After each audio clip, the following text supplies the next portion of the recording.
The first thing is जहाँ हम बात करते हैं कि is it right time to buy और not, wait Right. And watch है, आगे क्या होगा, ठीक है. So I always talk on facts because facts beats opinion always. Okay, अगर हम हिस्टोरिकल डेटा को देखें तो जो भी पास्ट में अनसर्टेनिटीज थी, दुबई ने उसको बहुत अच्छे से हैंडल किया है. टैकल किया है एंड ओवरकम किया है. Okay, And you would give that credit to the UAE government? Of course, definitely. There planning and everything is so good. अगर हम कोविड की बात करें, that was the first country जो सबसे जल्दी उभर के आई थी. ओके, तो जो उनका टाइम है to react and to take action, वो बहुत फास्ट है. That is why Dubai bounce back करता है, बहुत स्ट्रांगली बाउंस बैक करता है. ठीक है, तो आज हमें पता है कि there is a temporary dip in the market. That is the right time to invest rather than कि हम वेट एंड वॉच सिचुएशन में आए. ठीक है, सेकेंड चीज जो आपने बोली, that how are the residents reacting to it.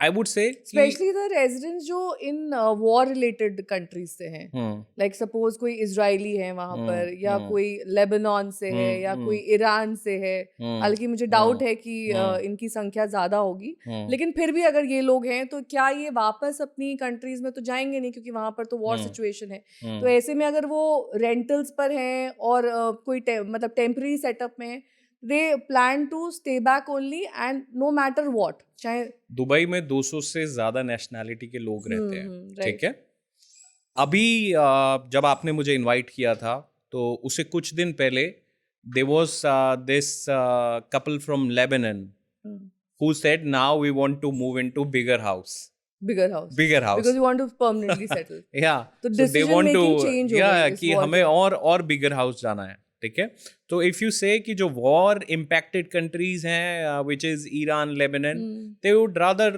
Feel safer in Dubai than their home country, because we all know that yes government is active, इतना जबरदस्त इंटरसेप्शन सिस्टम है, एंड ऑन ग्राउंड इम्पैक्ट मैं कहता हूँ 5% भी नहीं है. Everything is working normal and smooth. बस जो स्कूल एंड कॉलेजेस हैं वो ऑनलाइन काम कर रहे हैं, बाकी everything is working. Flights are normal now. Yeah, flights Barring are a few days, I think flight फिर उसके बाद normal हो गई थी. वो temporarily होता है कभी कि 1-2 घंटे या 1 दिन के लिए बंद हो गया, otherwise वो on रहता है. temporary shutdown तब था जब एयरपोर्ट के नियर आई थिंक जब हो रहा था, तब हो रहा था.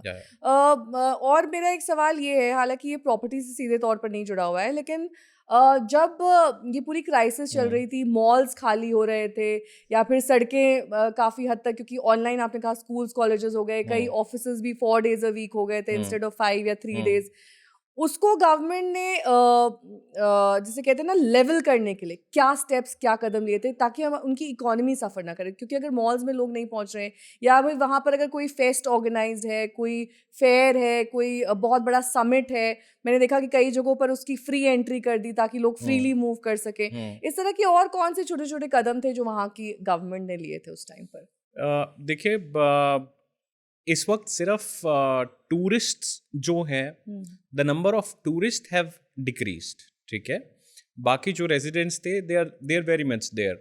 निकले होंगे तो मुझे नहीं लगता बहुत बड़ा नंबर दुबई से निकला है जो रेजिडेंट्स थे. ठीक है, and to have a balance, बहुत सारे cafeterias, beach restaurants and you know excursion activities, public activities were offered for free और being offered for either discounted rates.